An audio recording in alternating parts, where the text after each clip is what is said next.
தரிசு நிலமாக போடப்படுகிறது. அங்க யாராவது வந்து வீடு கட்டுவாங்க, கட்ட மாட்டான். அரை நூற்றாண்டு காலம் கல்லடிச்சு கிடக்கிற இடம்லாம் கிடைக்கு.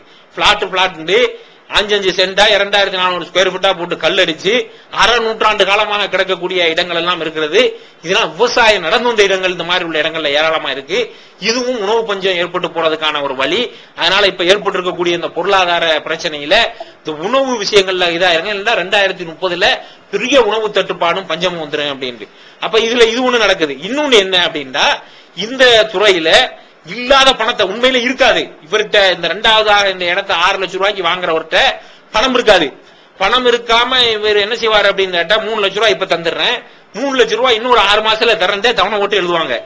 இதுக்கு இடையில இடத்தினுடைய விலையை 7 லட்சம் ரூபாய் மாத்தி இன்னொரு பார்ட்டிக்கு வித்து அந்த 3 லட்சம் ரூபாய் வாங்கி கொடுப்பாரு. இப்ப இதுல 3 லட்சம் ரூபாய் இருந்துச்சான்னு கேட்டா இல்ல, யார்ட்டையுமே இல்ல. அந்த 7 லட்சம் ரூபாய்க்கு வாங்குறவனு முழு காசு கொடுக்க மாட்டான். அடுத்த 6 மாசங்கள் இப்படி இல்லாத ஒரு பணத்தை இருப்பதாக காட்டி இந்த புரோக்கர்கள் என்பவர்கள் சம்பாதித்து வருகின்ற காரணத்தினால் இதுவும் பணவீக்கம் அந்த இந்தியா மாதிரி உள்ள நாடுகளில் ஏற்படுவதற்கு, சிக்கல் ஏற்படுவதற்கு, இந்த துறையில பெரும் வீழ்ச்சி அடைவதற்கு காரணம். உண்மையிலே வந்து வீடு கட்டுவதற்கு இடம் தேவைப்பட்டா வாங்கணும். உண்மையிலே வந்து நமக்கு உபயோகம் இருக்கிறது, விவசாயம் பண்ணலாம், இல்லை நம்ம உற்பத்தி செய்யலாம்ங்கிறதுக்கு இடம் தேவைப்பட்டா வாங்கணும். நம்ம தரகர்களுடைய பேச்சுக்களை கேட்டு வாங்கி போட்டா கூடும் என்பதற்காக வந்து நம்ம யதார்த்தமா வாங்கி போடுறோம். இன்னைக்கு ஒரு 10 வருஷத்துக்கு வச்சுக்கிற போறோம்ன்றது பிரச்சனை வேற. 6 மாசத்துக்கு கை மாத்திரம் வாங்கினோம்னா இல்லாத பணத்தை இருப்பில் காட்டியது மாதிரியான ஒரு தோற்றம் வந்து இதுவும் கூட வந்துகிட்டு இப்ப ஏற்பட்டு இருக்கக்கூடிய இந்த சிக்கலான ஒரு பொருளாதார பிரச்சனைக்கு அடிப்படையாக அமைஞ்சு போயிடும். ஆக இப்ப உலகம் பூரா ஏற்பட்டிருக்கிறது மாதிரி ஒரு தோற்றத்தில் காட்டப்படக்கூடிய இந்த பொருளாதார வீழ்ச்சி என்பது, இந்த பொருளாதார சிக்கல் நெருக்கடி என்பது உண்மையில் உலகம் முழுவதும் ஏற்படல. இது ஏற்பட்டிருப்பது அமெரிக்காவில் தான். அமெரிக்க அரசாங்கம் அங்கு இருக்கக்கூடிய உளவுத்துறைகள் எல்லாம் இது ஒரு உலகம் சார்ந்த பிரச்சனையாக சித்தரிக்க மாற்ற முயற்சி செய்யறாங்க. ஏன் அப்படின்னு கேட்டா, எல்லா இடத்துல இருந்து இதை சரி கட்டுவதற்கான பணத்தை பெறுவதற்கு. இந்த வீழ்ச்சிக்கான காரணங்கள், முக்கியமான காரணங்கள்ல வரலாற்று ரீதியாக 2ஆம் உலகப் போர்ல அமெரிக்கர்கள் வந்து நடந்த விதமும், அதற்கு பின்னால் அவர்கள் டாலர்களை அச்சடிச்சு கொடுத்த விதமும், இதற்கு பின்னால வந்து அந்த இன்வெஸ்ட்மெண்ட் அவங்களுடைய முதலீட்டு நிறுவனங்கள் மூலமாக பணத்தை பெற்று வங்கிகள் முதலீடுகளை பெற்று அவர்கள் மக்களுக்கு ஒரு ஒழுங்குமுறை இல்லாம கொடுத்த விதமும், இதை பெற்ற அமெரிக்கர்களிடத்துல குடும்ப அமைப்புகள் சிறந்து போயிருப்பது ஒரு காரணமாக இருக்கக்கூடிய ஒரு முறையும் இந்த அமைப்பை வந்துகிட்டு முழுவதுமாக சிதைச்சிருச்சு. இதுல வந்து இன்னும் கூட அவங்க எப்படி இதை கட்டுப்படுத்தி வருகின்றார்கள் அமெரிக்கர்கள் என்று சொன்னால், இதை அவங்க முழுவதுமாக கட்டுப்படுத்துவதற்கு இன்னும் சில வழிவகைகளை, பிடிமானங்களை அவங்களோட கைவசம் வச்சிருக்கிறாங்க. என்னென்ன பிடிமானங்கள் என்று சொன்னால், இப்ப எண்ணெய் வளம் என்பது உலகத்தில் இருக்கக்கூடிய வளங்கள்ல ஒரு பெரிய வளம். எண்ணெய் வளமிக்க வளைகுடா நாடுகள், இன்னும் மத்திய ஆசிய நாடுகள், சில தென் அமெரிக்க நாடுகள் எல்லாம் பெரிய பணக்கார, வெனிசுலா மாதிரி உள்ள நாடுகள் எல்லாம் பெரும் பணக்கார நாடுகளாக திகழ்கிறது இந்த எண்ணெய் வளத்தை வச்சு. இப்ப இந்த எண்ணெயை வந்து சாதாரணமா இந்தியா ஈரான்கிட்ட இருந்து எண்ணெய் வாங்கணும்டா என்ன செய்யணும் அப்படின்னு சொல்லிட்டு கேட்டீங்கன்னா, எண்ணெய் வாங்குவதற்கான ஃபாரின் கரன்சி எடுத்து டாலர்ல நியூயார்க்ல உள்ள ஆயில் எக்ஸ்சேஞ்சில் பே பண்ணணும், கொடுக்கணும். இந்த பணத்தை ஈரான் வந்து நியூயார்க்ல உள்ள அவங்களுடைய ஆயில் எக்ஸ்சேஞ்சில் பெற்றுக்கிறணும் டாலர்ல. அதுக்கப்புறம் அவங்க எந்த கரன்சிலையும் மாத்திக்கிடுவாங்க. அப்ப டாலர்ல கொடுக்கணும், டாலர்ல பல மில்லியன்களை வாங்கணுங்கிறப்ப டாலருக்கான தேவை, டாலருக்கான அவங்க அந்த கரன்சியினுடைய தேவை வந்து ரொம்ப அதிகரிச்சு போகுது. இது அதிகரிக்கிற இந்த மாதிரியான சூழ்நிலைகளை வச்சுதான் இதை வந்து அவங்க ஓரளவுக்கு இப்ப வரைக்கும் அதனுடைய தேவையை மெயின்டைன் பண்ணி கொண்டு போய்கிட்டு இருக்காங்க.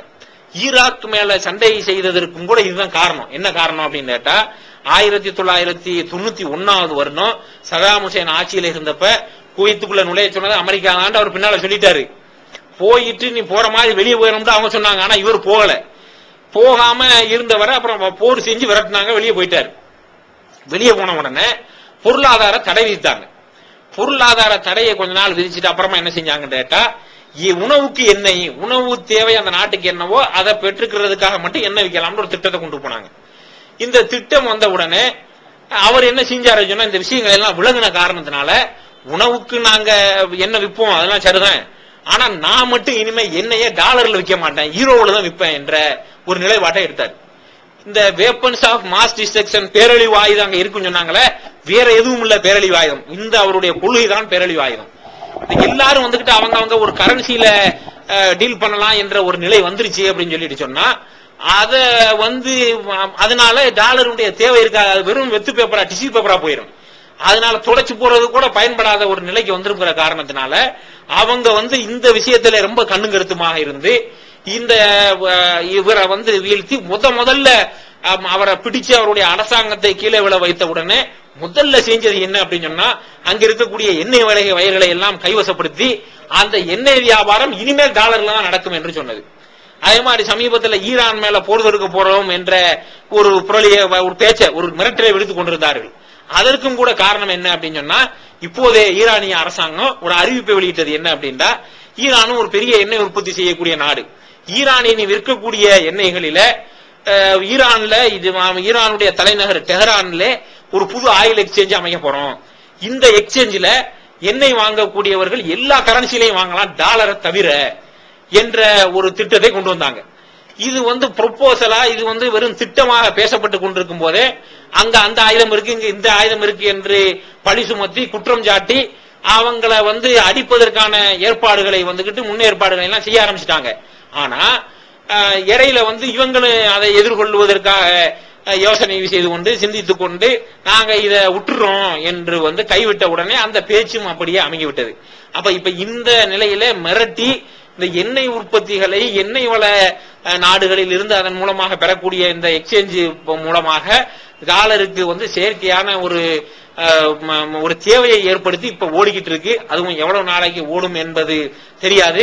ஆகையினால் தனி நபர்களாக நாம செய்ய வேண்டிய முன்னேற்பாடுகளை நாடுகளாக செய்ய வேண்டியதுக்கு நம்ம ஆலோசனை சொல்ல அறிவு சொல்லணும் இயலாது. ஏன்டா அங்கு இருப்பவர்கள் எல்லாருமே அவங்களுடைய மக்களை வஞ்சித்து இந்த பொருளாதார மோசடிக்கு துணை போய் கொண்டிருக்கிறார்கள் உலகம் முழுவதும் என்பதுதான் உண்மைங்கிற காரணத்தினால அவங்க தெரியாமையெல்லாம் இல்லை, எல்லாத்தையும் தெரிந்துதான் இந்த வேஷத்தில் இருக்கிறார்கள் என்ற ஒரு விழிப்புணர்வை என்ற ஒரு செய்திகளுடைய உண்மை வடிவத்தை மக்கள் அனைவரும் விளங்கிக் கொண்டு அதற்கு தகுந்தவாறு மக்கள் தங்களுடைய நடவடிக்கைகளை அமைத்துக் கொண்டால் அதற்கு தகுந்த மாதிரியான செலவினங்களை அவங்களுடைய வரவுக்கு தகுந்த அடிப்படையில அவங்களுடைய தேவைகளை நிறைவேற்றிக் கொள்வதையெல்லாம் மக்கள் எடுத்துக்கொள்வார்கள் என்று சொன்னால் எத்தகைய நெருக்கடிகள் வந்தாலும் ஆள்பவர்கள் உலக ஆள்பவங்க நாட்டை ஆள்பவர்கள் எல்லாம் எத்தகைய மோசடிகளை செய்தாலும் தாங்கிக் கொள்ளக்கூடிய ஒரு சக்தி மனோபலமும் மக்களுக்கு கிடைக்கும். அத்தகைய மனோபலங்களை பெறக்கூடிய மக்களாக வல்ல ரஹ்மான் அனைவரையும் ஆக்கி அருள் புரிவானாக. வாஹிர் தவானா அல்ஹம்துலில்லாஹி ரப்பில் ஆலமீன். அஸ்ஸலாமு அலைக்கும். அல்லாஹ்